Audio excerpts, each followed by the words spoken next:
سيد إبراهيم، سنتحدث عن علاقتكم بالدول العربية، لكن قبل ذلك استسمحك بتلقي عدد من الاتصالات من المشاهدين. البداية مع سليمان من السعودية. السلام عليكم. وعليكم السلام. والله الأخ إبراهيم ممكن أسألها سؤال؟ أن منذ كنت صغير أنا سامع عقد حوالي 54 سنة، والمنطقة الغربية من الصومال هي قبائل كثير مشتركة، ودائما يستعملون باسم القبيلة، والقبائل الثانية لما يشوفون اسمهم قبيلة عقد، كيف يتحرروا من بلاد إذا سموها الجبهة الوطنية بالاسم القبيلة؟ نعم، شكرا لك سيد سليمان. عبد الرحمن الصومالي من السعودية، تفضل. عبد الرحمن. السلام عليكم. وعليكم السلام. كيف حالك؟ أهلا بك، تفضل عبد الرحمن. أسأل فضيلة الشيخ إبراهيم. تفضل. نعم تفضل. ألو. نعم تفضل، نسمعك. نسمعك جيدا، تفضل. ألو. تفضل عبد الرحمن، نسمعك جيدا. ألو. عبد الرحمن، هل تسمعني؟ ألو. نعود إلى الضيف ونعتذر لعبد الرحمن، يبدو أن هناك مشكلا فنيا من المصدر. هل تود التعليق أو الرد على سؤال سليمان؟ مشكلة الاسم صح كما قال الأخ، هناك مشكلة وهي مشكلة الاسم في أوغادين، وهذا لم يأتي باختيار الشعب الساكن في هذه المنطقة، إنما هذا جاء من استعمار البريطاني الذي استعمر المنطقة وأطلق عليها هذا الاسم. فنحن الجبهة التي أمثلها في مكتبها السياسي اسمنا الجبهة المتحدة لتحرير الصومال الغربي، لكن بما أن الإخوة من الخارج سواء من دول أوروبية أو غربية أو حتى من إخواننا العرب من الخارج خارج الصوماليين يعرفون هذا الاسم الذي دخل الدواوين الرسمية، فنحن لم نأخذ هذا الاسم وإنما أطلق على الإقليم، وهذا بتدبير الاستعمار البريطاني، فلسنا مسؤولين عن هذا الاسم يا حبيبي، جزاك الله خير. طيب سيد إبراهيم، نعود إلى الحديث عن جرائم الحرب التي تقول أن إثيوبيا ما تزال تمارسها ضد الشعب أو الأهالي في أوغادين. هل تقومون بعمليات توثيق لهذه الجرائم؟ وهذا مثل ما شاهدناه عقب غزو وضرب غزة، الجميع كان يتحدث عن متابعة الجيش الإسرائيلي. هل تقومون بالمثل توثيق هذه الجرائم؟ أولا التوثيق سواء سميناها توثيق أو إعلام في منطقة أوغادين، الكاميرا والتصوير بأي شكل كان ممنوع ومحكوم بالإعدام، يعني من يكون معه كاميرا يعدمه الجيش الإثيوبي بدون محكمة، وعليه فصعب جدا تصوير ما يجري في أوغادين. هذا واحد. اثنين، رغم ذلك نحن كجبهة وهيئات حقوقية من أوغادين نفسها نبذل جهود. الآن معي هذه النشرة التي تصدر من في كل تقريبا 6 أشهر أو 3 أشهر من منظمة حقوق الإنسان في أوغادين، وفيها إحصائية لآخر 6 أشهر من العام المنصرم. يعني لو أخذت يعني مسح بسيط، عدد القتلى خلال أشهر الماضية 3867، عدد المعتقلين 27647، عدد المغتصبات البنات أو النساء التي اغتصبت الجنود الإثيوبيون أكثر من 120. نهب الأموال والخيرات لا تحصى ولا تعد.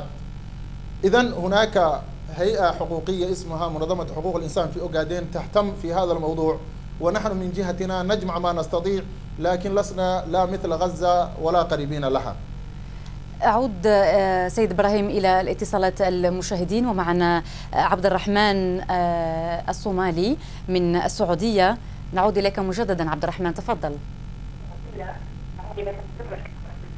السلام عليكم. وعليكم السلام. بالله لو سمحت أبغى أتكلم مع الحسن إبراهيم. نعم تفضل. صحت يعني كيف وضع الأوغادين الحين؟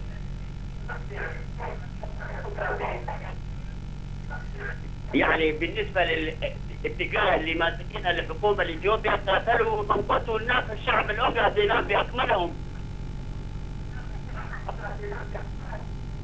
عارفين الكلام هذا، بس كيف الجيش الشعب اللي يعيشون هناك وبرضه المقاتلين حقهم يبغى يعرفهم. يبدو أن هنا يعني نعاني من مشكلة في الصوت من عند المصدر. نعتذر لك سيد عبد الرحمن العلامي، حدثنا من السعودية، والآن إلى عبد الرحمن الصومالي من السعودية أيضا. الو تفضل عبد الرحمن، أهلا بك. الو، اسال الفضيلة الشيخ. نعم تفضل.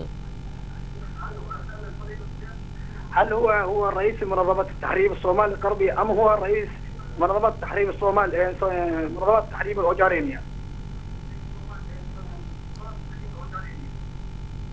نعم أشكرك عبد الرحمن الصومالي. حدثنا من السعودية، معنا عمر الشمري من السعودية. تفضل عمر. نعود مجددا إلى ضيفنا إبراهيم محمد الذي بالتأكيد سيرد على السؤال الذي طرحه عبد الرحمن الصومالي. مرة أخرى أكرر اسم الجبهة المتحدة لتحرير الصومال الغربي، هذا هو اسم الجبهة. نعم. الجبهة المتحدة لتحرير الصومال الغربي.